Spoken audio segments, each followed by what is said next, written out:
नमस्कार। Study classes में आपका स्वागत है। तो आज हम लेसन प्लान यानी पाठ योजना को देखेंगे। आज का जो विषय है वह है भूगोल, जबकि जिस टॉपिक यानी जिस प्रकरण पर लेसन प्लान बनाना है वह प्रकरण है खनिज। ये किस क्लास के लिए है? तो यहाँ पर जो क्लास है 10th क्लास के लिए है। आप सामाजिक विज्ञान पुस्तक के अंतर्गत इस टॉपिक को देख सकते हैं। सामाजिक विज्ञान पुस्तक के अंतर्गत एक पुस्तक आता है जिसका नाम है समकालीन भारत, जो कि ये पुस्तक आपका भूगोल विषय के अंतर्गत आता है, जो कि क्लास 10th से संबंधित है। आप इस टॉपिक को इस पुस्तक के अंतर्गत देख सकते हैं। अगर इस टॉपिक पर और भी क्लास के लिए आप लेसन प्लान बनाना चाहें तो बना सकते हैं, जैसे कि 6, 7, 8, 9 क्लास के लिए भी इस टॉपिक को ले सकते हैं आप। तो यहाँ पर जो आज का टॉपिक यानी प्रकरण है वह है खनिज। लेसन प्लान की और भी वीडियो आप देखना चाहें तो प्लेलिस्ट में यानी कि वीडियो के प्लेलिस्ट में जाकर वहाँ पर देख सकते हैं। आपको लेसन प्लान की बहुत सारी वीडियो देखने के लिए वहाँ पर मिल जाएगा।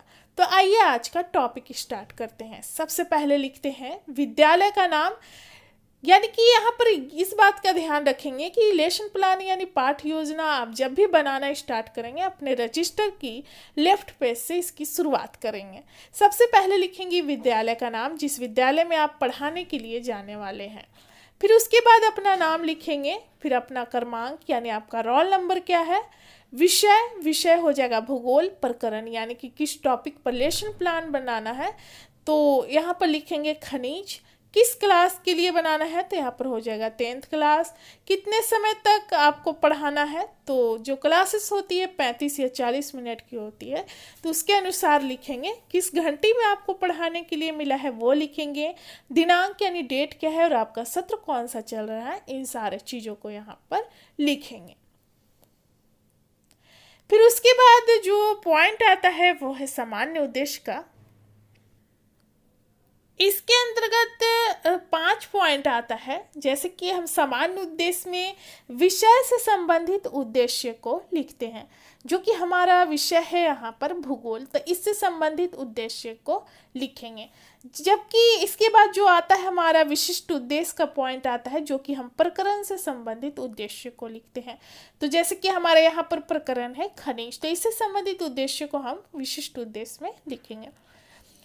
अगर भूगोल विषय के अंतर्गत दूसरे प्रकरण यानी दूसरे टॉपिक पर भी लेसन प्लान आप बना रहे हो तो सामान्य उद्देश्य का जो पॉइंट है आप सेम पॉइंट वहाँ पर डाल सकते हैं, क्योंकि वहाँ पर भी आपका जो विषय रहेगा भूगोल रहेगा। तो सामान्य उद्देश्य में हम विषय से संबंधित उद्देश्य को लिखते हैं, तो जो कि हमारे यहाँ पर विषय है भूगोल। यहाँ पर पहला पॉइंट है छात्रों में भूगोल विषय के प्रति रुचि उत्पन्न करना। दूसरा है छात्रों को भौगोलिक तथ्यों का ज्ञान कराना। तीसरा है छात्रों को भौगोलिक परिस्थितियों का ज्ञान कराना, जबकि चौथा है छात्रों का सामाजिक व मानसिक विकास करना। पांचवा है छात्रों को सामाजिक विज्ञान की दैनिक जीवन में उपयोगिता बताना। उसके बाद हम विशिष्ट उद्देश्य में 5 पॉइंट देखेंगे। पहला नंबर है छात्र खनिज संसाधन के बारे में जान सकेंगे। दूसरा है छात्र धात्विक तथा अधात्विक खनिज के उपयोग को समझ सकेंगे। तीसरा है छात्र खनिज से उत्पन्न धातुओं का प्रयोग अपने दैनिक जीवन में कर सकेंगे। जबकि चौथा है छात्र खनिज तत्वों से संबंधित विषय को चार्ट पेपर द्वारा प्रदर्शित करने का कौशल विकसित कर सकेंगे। और पांचवा है छात्रों में खनिज तत्वों से संबंधित पत्र पत्रिकाओं को पढ़ने की रुचि विकसित हो सकेगी। उसके बाद हम राइट पेज में आएंगे, यहाँ पर लिखेंगे सहायक शिक्षण सामग्री, यानी कि आप पढ़ाने के लिए किन किन सामग्री का प्रयोग करेंगे इस चीज को यहाँ पर लिखेंगे। तो यहाँ पर लिखेंगे चौक, डस्टर, चार्ट, पॉइंटर, श्यामपट्ट तथा अन्य शिक्षण सहायक सामग्री। किस विधि का प्रयोग करेंगे तो व्याख्यान सह प्रश्नोत्तर विधि पूर्व ज्ञान में हो जाएगा कि छात्र जो हैं खनिज यानी कि इस प्रकरण के बारे में सामान्य जानकारी रखते हैं, यानी कि थोड़ी बहुत उनको नॉलेज पहले से है। इसके बाद वर्ग व्यवस्था का पॉइंट आता है, जिसमें हम लिखेंगे कि छात्र अध्यापक या अध्यापिका जो है अपनी सुविधा के अनुसार वर्ग को व्यवस्थित करेंगी। उसके बाद प्रस्तावना का पॉइंट आता है, तो जिसमें कि आपको 2 कॉलम बनाना है, एक छात्र अध्यापक या अध्यापिका कथन और दूसरा है छात्र संभावित उत्तर। इसमें प्रश्न की संख्या आप 4 या 5 रख सकते हैं और अंतिम प्रश्न में आपका टॉपिक निकल कर आना चाहिए जिस टॉपिक को आप पढ़ाने वाले हैं। तो ये प्रश्न क्लासरूम में बच्चों से किया जाता है। ये प्रश्न छात्र अध्यापक या अध्यापिका जो है वो बच्चों से प्रश्न करते हैं। ये प्रश्न और उत्तर दोनों एक दूसरे से संबंधित होते हैं, यानी कि जो उत्तर आता है बच्चों के द्वारा उसी से अगले प्रश्न का निर्माण किया जाता है। और इसमें इस बात का ध्यान रखना होता है कि अंतिम प्रश्न में टॉपिक निकल कर आना चाहिए जिस टॉपिक को आप पढ़ाने वाले हैं। तो जैसे कि छात्र अध्यापिका प्रश्न करती हैं बच्चों से, प्रश्न है सौर मंडल में कितने ग्रह है, तो छात्रों के द्वारा उत्तर आता है 8 ग्रह। अब उसी से दूसरा प्रश्न है कि किस ग्रह पर जीवन पाया जाता है, तो छात्रों के द्वारा उत्तर आता है पृथ्वी ग्रह पर। अब इसी से तीसरा प्रश्न है कि पृथ्वी के अंदर से कौन कौन से पदार्थ खोद कर निकाले जाते हैं, तो छात्रों के द्वारा उत्तर आता है लोहा, कोयला, अभ्रक, सोना, चांदी आदि। अब इसी से चौथा प्रश्न है कि लोहा, कोयला व बॉक्साइट क्या है, तो छात्रों के द्वारा उत्तर आता है खनिज पदार्थ। अब पांचवा प्रश्न है कि खनिज के बारे में विस्तार पूर्वक बताएं, तो छात्र जो है यहाँ पर विस्तार पूर्वक नहीं बता पाते हैं, इसलिए हम यहाँ पर समस्यात्मक लिखेंगे और हम देख सकते हैं कि हमारा टॉपिक निकल कर आ चुका है जिस टॉपिक को हम पढ़ाने वाले हैं, यानी कि जिस टॉपिक को आप पढ़ाने वाले हैं। उसके बाद जो है छात्र अध्यापिका कथन में हो जाता है खनिज, यानी कि जो प्रकरण है, और पाठ की उद्घोषणा में हो जाएगा कि आज हम लोग इस टॉपिक के बारे में विस्तार पूर्वक अध्ययन करेंगे। उसके बाद जो है अगले पेज में आएंगे जिसमें कि 4 कॉलम आपको बनाना है। दोनों साइड के पेज को आपको यूज करना है जो कि प्रस्तुतिकरण पॉइंट के अंतर्गत सारा आता है। पहला कॉलम है शिक्षण बिंदु, यानी कि आप चैप्टर से पॉइंट को उठाएंगे, जिस पॉइंट को आप बच्चों के सामने एक्सप्लेन करेंगे, उनको पढ़ाएंगे, तो वो शिक्षण बिंदु के पॉइंट में लिखते हैं। दूसरा कॉलम है छात्र अध्यापक या अध्यापिका क्रियाशीलता। आप लड़के हैं तो अध्यापक लिखेंगे और लड़की है तो अध्यापिका। तो दूसरा कॉलम यानी जो एक्सप्लेन करेंगे बच्चों के सामने उसको लिखेंगे। तीसरा कॉलम है छात्र क्रियाशीलन, यानी कि छात्रों का व्यवहार किस तरह से क्लासरूम में रहेगा, किस तरह से आंसर करेंगे, उस चीज़ को लिखेंगे। और श्याम पटकारी यानी कि ब्लैक बोर्ड वर्क, आप चाहें तो चौथे कॉलम में ब्लैक चार्ट पेपर चिपका सकते हैं। जैसे कि जिस तरह आप क्लासरूम में बच्चों को समझाते हैं ब्लैक बोर्ड पर लिखकर पॉइंट वाइज, तो उसी तरह आपको यहाँ पर लिखना है।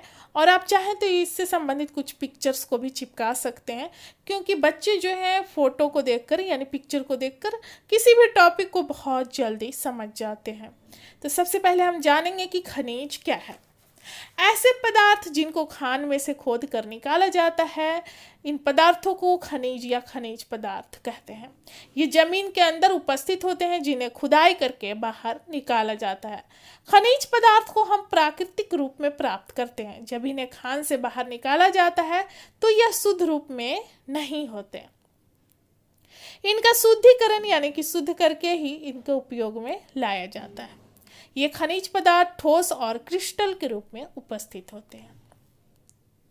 क्लासरूम में है तो छात्र अध्यापक या अध्यापिका जो है वो काफ़ी एक्सप्लेन से बच्चों को समझाते हैं, विस्तार पूर्वक समझाते हैं। यहाँ पर ज़्यादा जगह नहीं होता है, इसलिए हम क्या करते हैं कि ज़्यादा बड़ा नहीं करते हैं। जैसे कि आप शिक्षण बिंदु में 3 या 4 पॉइंट रख सकते हैं। यहाँ पर जो हमारा पॉइंट है वो 3 पॉइंट है।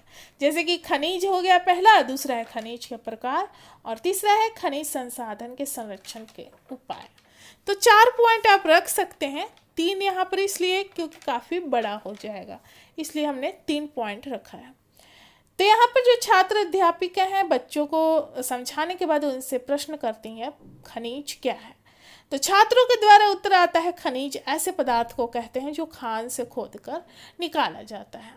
छात्र क्रियाशीलन में देख सकते हैं कि कक्षा में छात्र जो है छात्र अध्यापिका द्वारा पढ़ाए जा रहे कथनों को सुनेंगे। अब दूसरा जो है हमारा पॉइंट शिक्षण बिंदु का वह है खनिज के प्रकार।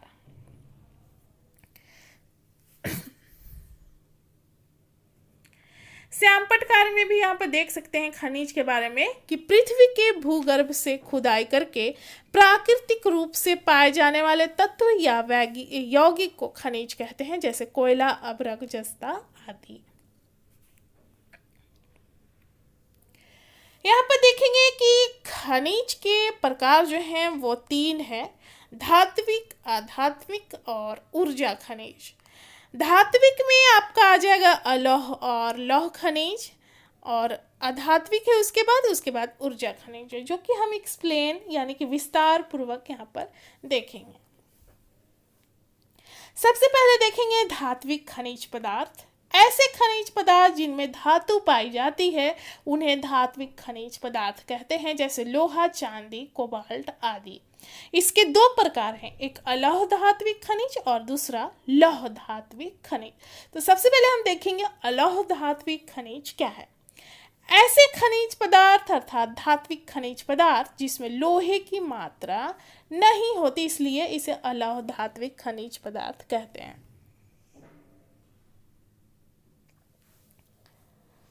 जैसे सोना, चांदी, तांबा, जस्ता, कॉपर, टीन आदि। उसके बाद हम इसमें बी नंबर देखेंगे लौह धात्विक खनिज, जो कि अगले पेज में देखेंगे। लौह धात्विक खनिज किसे कहते हैं?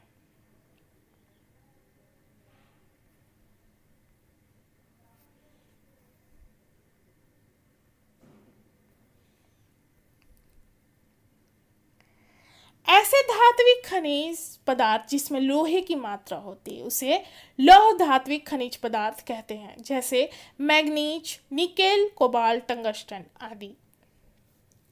छात्र क्रियाशीलन में देख सकते हैं कि कक्षा में छात्र जो है अनुशासन को बनाए रखेंगे। अब जो हम देखेंगे दूसरा पॉइंट खनिज के प्रकार में, पहला तो हम देख लिए यहाँ पर धात्विक खनिज पदार्थ जिसमें कि अलौह और लौह खनिज देखें। अब दूसरा नंबर है अधात्विक खनिज पदार्थ, फिर उसके बाद देखेंगे ऊर्जा खनिज पदार्थ। टोटल 3 है, तो यहाँ पर अधात्विक के बारे में देखेंगे। ऐसे खनिज पदार्थ जिसमें धातु की मात्रा नहीं होती उन्हें अधात्विक खनिज पदार्थ कहते हैं। यह अवसादी चट्टानों में पाए जाते हैं, जैसे चूना पत्थर, बलुआ पत्थर, संगमरमर, नमक, जिप्सम, हीरा, अभ्रक आदि। तो ये जो है अधात्विक खनिज पदार्थ में आपका आ जाएगा।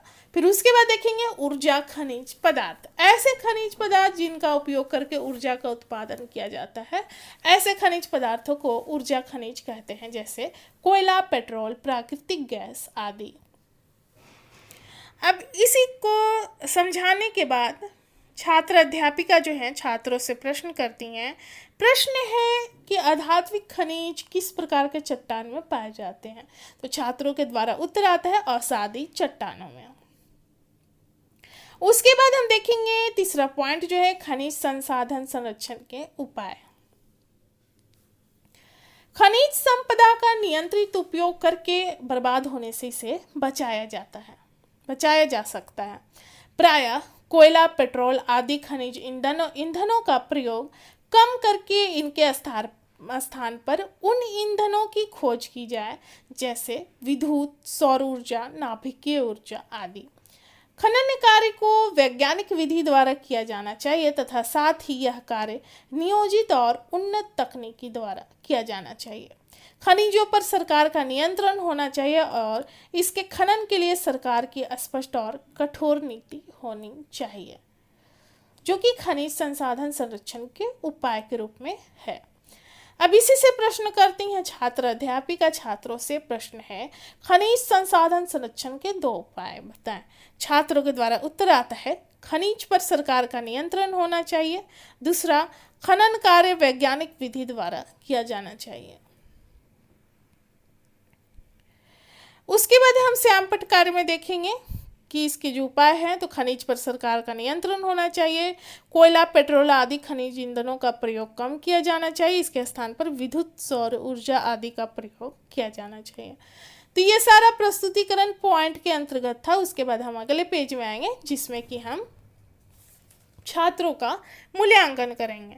पढ़ाने के बाद मूल्यांकन करना जरूरी होता है। मूल्यांकन के आधार पर ही पता लगाया जाता है कि जो जो टॉपिक छात्रों को पढ़ाया गया है वो टॉपिक उनको समझ में आया है या नहीं आया है। तो ये प्रश्न क्लासरूम में ही किया जाता है, बच्चे भी आंसर इसका क्लासरूम में ही देते हैं। प्रश्न है खनिज क्या है, दूसरा है खनिज के कितने प्रकार हैं, तीसरा है धात्विक खनिज पदार्थ किसे कहते हैं, चौथा है अधात्विक खनिज पदार्थ किसे कहते हैं, और पांचवा है खनिज संसाधन संरक्षण के क्या उपाय हैं। उसके बाद पुनरावृत्ति का पॉइंट आता है जिसमें हम 3-4 पॉइंट रख सकते हैं, लिख सकते हैं यहाँ पर। जैसे कि जो चीज़ आप पढ़ा हैं जिस टॉपिक को, उसको लास्ट में बच्चों के सामने पॉइंट वाइज प्रस्तुत कर देना है। जैसे कि पहला पॉइंट है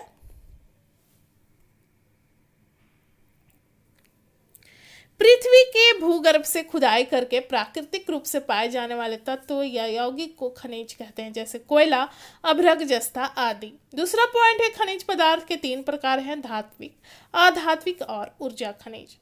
धात्विक खनिज पदार्थ के भी 2 प्रकार हैं, जैसे अलौह धात्विक खनिज और लौह धात्विक खनिज। चौथा है भविष्य में उपयोग के लिए खनिजों को संरक्षित उपयोग करना जरूरी है, तभी हम इसे भविष्य में उपयोग कर सकते हैं।